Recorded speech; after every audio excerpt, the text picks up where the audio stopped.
মাক আৰু পিতাকৰ দুখ দেখি ভগৱান শ্ৰীহৰিয়ে কাৰাগাৰত আজি জন্ম হোৱা শিশুৰ ৰূপ দেখি মাক আৰু দেউতাক স্তম্ভিত হৈছে, আচৰিত। আৰু নিশ্চয় এই অষ্টম পুত্ৰই কংসক ধ্বংস কৰিব। এই মনোবৃত্তিৰে এই ভয়ত কম্পমান হৈ আছে। তেতিয়া মাক আৰু পিতাকৰ সমস্ত দুখ বেদনাৰ কথা উপলব্ধি কৰি ভগৱান শ্ৰীহৰি মাক আৰু দেউতাকক প্ৰবোধ বাণী শুনাব। কি কয়? মা, পিতা, তোমালোকে কংসৰ ভয়ত দুখ পাইছা, কষ্ট পাইছা, তোমালোকে ভয় কৰিব নালাগে। এই কাৰণে ভয় কৰিব নালাগে, মই তোমালোকৰ পূৰ্বজন্মৰ অলপ কাহিনী কয়, তোমালোকে মনোযোগেৰে শুনা। ওৰম পূৰ্বত আছিলা তুমি প্ৰিন্সি নামে সতী, বসুদেৱই আছিলা ভূতপা প্ৰজাপতি, সৃষ্টি কৰিবাক ব্ৰহ্মাই দুইকৈ দেখিলা, শুনি দুয়ো ৰাণী ঘৰ দপয়া চৰিলা। পূৰ্বতে তুমি প্ৰিন্সি নামৰ সতী আছিলা আৰু বসুদেৱ ভূতপা প্ৰজাপতি আছিল। ব্ৰহ্মাৰ নিৰ্দেশ মতে তোমালোকে মৰ্তভূমিত আহি একেলগে 12,000 বছৰ তপস্যা কৰিছিলা। আৰু সেই 12,000 বছৰ তপস্যাত মই সন্তুষ্ট হৈ তোমালোকক আহি সুধিছিলোঁ যে তোমালোকৰ স্তুতিত মই সন্তুষ্ট হৈছোঁ, তোমালোকক কি লাগে কোৱা। তোমালোকে ইমান 12,000 বছৰ একো নোখোৱাকৈ কেৱল বায়ু ভক্ষণ কৰি তোমালোকে মোক প্ৰাৰ্থনা কৰিছা, কিন্তু মোৰ এই সুন্দৰ ৰূপটো দেখি তোমালোকে টপকৈ কৈ দিছা আমাক একোৱেই নালাগে, তোমাৰ নিচিনা এজন ল'ৰা সন্তান লাগে। ওৰা মদিটি কাশ্যপ আছে মহিলা তোৰা দুই সিজন মেজন মিলুহু বামুন পুত্ৰ হই। তাৰ পিছৰ জন্মত তুমি এই অদিতি আৰু তুমি কাশ্যপ ৰূপে জন্মগ্ৰহণ কৰিছা আৰু মই তাত বামুণ ৰূপে অৱতাৰ কৰিছোঁ। তৃতীয় জন্মতই এবে নিজৰ ৰূপ ধৰি উপজিলো তোমাত ৰক্ষা কৰি। আৰু এই তৃতীয় জন্মত পূৰ্বৰ সত্য ৰক্ষাৰ হেতু মই তোমালোকৰ ঘৰত অৱতৰণ কৰিছোঁ। গতিকে তোমালোকৰ দুখৰ কোনো কাৰণ নাই। মই বুজিছোঁ ইমান কোৱাৰ পিছতো তোমালোকৰ মনৰ ভ্ৰান্ত ধাৰণা বা ভয় গুচা নাই। তেতিয়াহ'লে পিতা, মই তোমাক এটা উপদেশ দিম, তুমি সেইমতে কামখিনি কৰা। কেনেকৈ?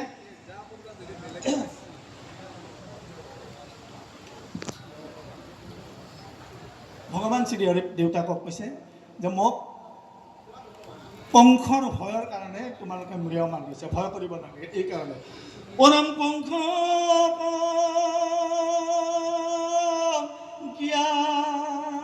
যেবে অপিতা কৰি পাই থয়নিয়ামক গোকুলত পলুৱাই উপজীৱ যোগ মায়া যশোদাত হন্তে মোক থয়া তাংক লয়া আহিও ভক্ত। পিতা, ইমান যদি তোমাৰ কংসৰ প্ৰতি ভয় হৈছে তেনেহ'লে মোক তোমালোকে গোকুলত থৈ আহা, তাত যোগমায়াৰ জন্ম হৈছে, যোগমায়াক ইয়ালৈ লৈ মোক তাত থৈ আহা, বাকী সমস্ত কাম কৰি কৰিম। তেতিয়া বসুদেৱে সুন্দৰ এটা সাহস লৈ কি কৰিছে?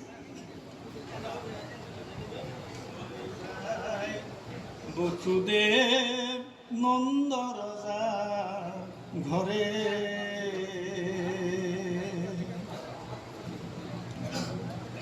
কৃষ্ণক পলুৱাই ৰাখিবৰ মনে ও যশোদাৰক মইনা যোগ মায়াক আনেহে চলি যায় বসুদেৱ নন্দ ৰজাৰ ঘৰে।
বসুদেৱৰ দৈৱক ডাঙৰ ডাঙৰ লোহাৰ কাম লগাই বন্দী কৰি থোৱা হৈছে, কিন্তু ভগৱানৰ কৃপাত কি হৈছে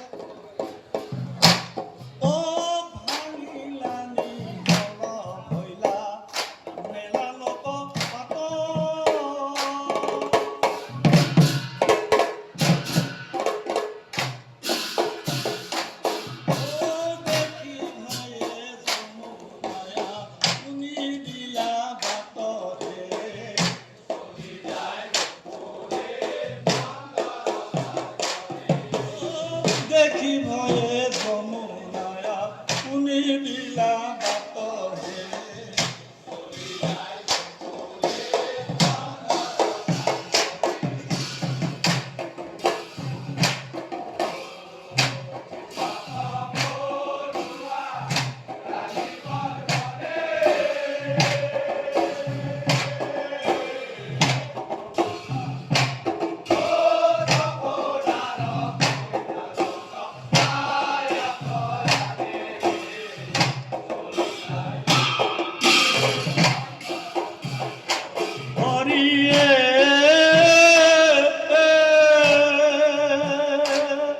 আমাৰ যিসকল জ্যেষ্ঠ আছে তেওঁলোকে বুজিব, এনেকুৱা অনুষ্ঠান কাৰোবাৰ ঘৰত যদি ল'ৰাই হওক ছোৱালী হওক জন্ম হয়, সৌসিদিনা যদি দুই এজাক সৰু সৰু বৰষুণ পৰে পুষ্পবৃষ্টি বুলি কোৱা হয়।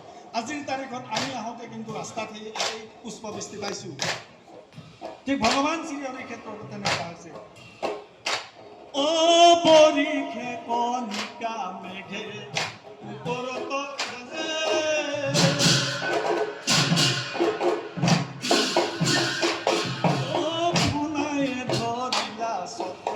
আশীষৰ পৰা যে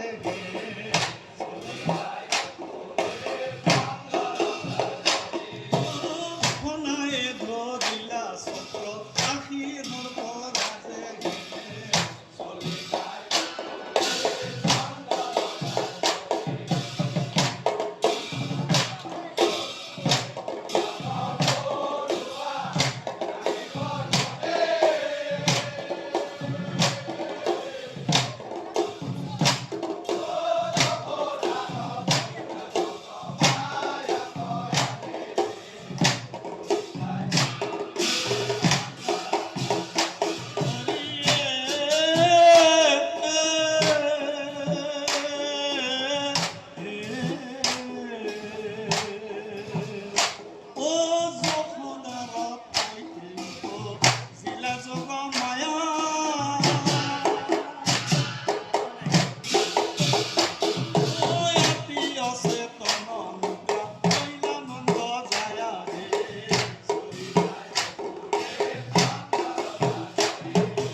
বেছি পাপ হয় বাক্য।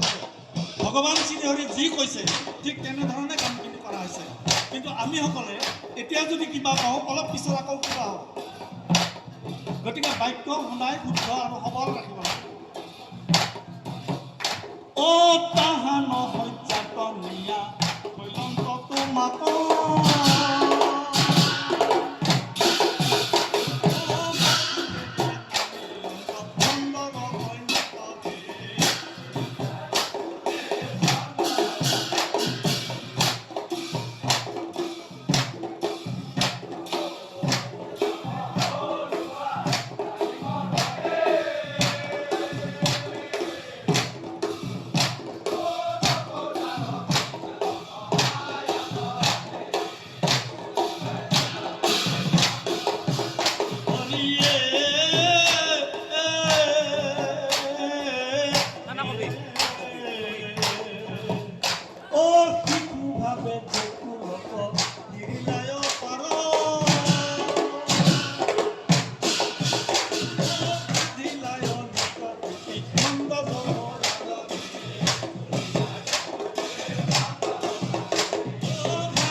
এইদৰে ভগৱান শ্ৰীহৰি গকুলত কিমান লীলা কৰিছে তাৰ সীমা নাই।